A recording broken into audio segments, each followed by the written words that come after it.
जय श्री राम। रानी कैकेयी किसकी पुत्री थी? आखिर कैसे राजा दशरथ के साथ उनका विवाह हुआ?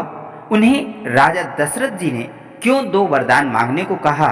आइए मैं आपको रानी कैकेयी की पूरी कथा विस्तार पूर्वक क्रमबद्ध तथा रोचक ढंग से सुनाता हूँ। आप देख रहे हैं सनातन गॉड स्टोरी।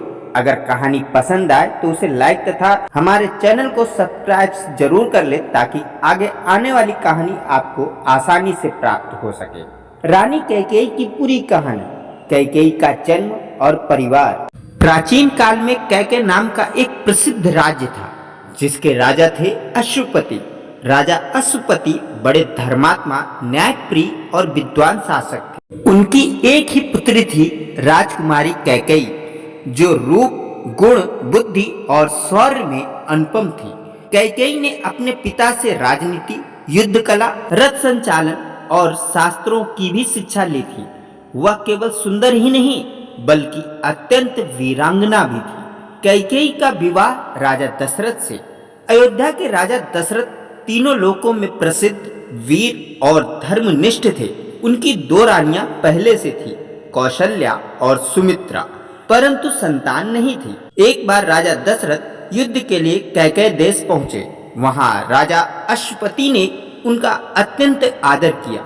युद्ध के समय कैकेयी ने अपने पिता के साथ युद्ध कला में सहायता की और अपनी शौर्य और सेवा भावना से दशरथ को प्रभावित किया। राजा दशरथ ने राजा अश्वपति से कैकेयी का हाथ मांगा। राजा अश्वपति ने कहा, मेरी एक ही पुत्री है, मैं उसे ऐसे राजा को ही दूंगा जो उसकी समानता कर सके। दशरथ योग्य थे, अतः विवाह संपन्न हुआ। कैकेयी राजा दशरथ की सबसे प्रिय रानी बन गई। कैकेयी का साहस, युद्ध में दशरथ की रक्षा। कुछ समय बाद देवासुर संग्राम में दशरथ ने देवराज इंद्र की ओर से युद्ध किया। उस युद्ध में दशरथ का रथ चलाने का कार्य रानी कैकेयी कर रही थी, क्योंकि वे कुशल सारथी थी। युद्ध के बीच जब राजा दशरथ बेहोश होकर गिर पड़े, तब कैकेयी ने अपने साहस से रथ की कील नट निकालकर अपने हाथ की उंगली से रथ को बांध दिया और दशरथ को युद्ध से सुरक्षित बाहर निकाला। दशरथ ने दिए दो वरदान। जब दशरथ जी होश में आए और कैकेयी के पराक्रम को जाना तो उन्होंने अत्यंत प्रसन्न होकर कहा, प्रिय कैकेयी, तुमने आज मेरे प्राण बचाए हैं। मैं तुम्हें दो वरदान देता हूँ, जब चाहो जो चाहो मांग लेना। कैकेयी ने उस समय कहा, स्वामी, अभी मुझे कोई वरदान नहीं चाहिए, जब उचित समय होगा तब मांग लूंगी। दशरथ ने प्रेम पूर्वक सहमति दी। वही वरदान बने भविष्य का कारण।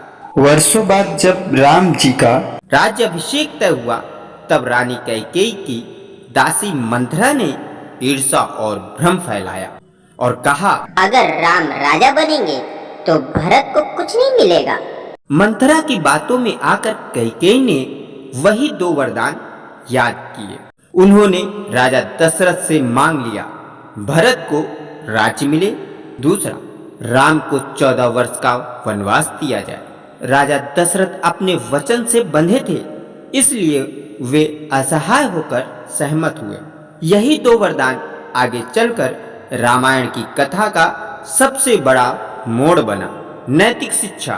पहला, कभी भी क्रोध, ईर्ष्या और दूसरे के बहकावे में आकर निर्णय नहीं लेना चाहिए। दूसरा, जो वचन हमने अनजाने में दिए या लिए हैं, उनका प्रयोग सद्बुद्धि से करना चाहिए। तीसरा, जीवन में प्रेम, धैर्य और विवेक से ही परिवार और राज्य सुखी रह सकते हैं। पूरी कहानी सुनने के लिए दिल से धन्यवाद। जय श्री राम।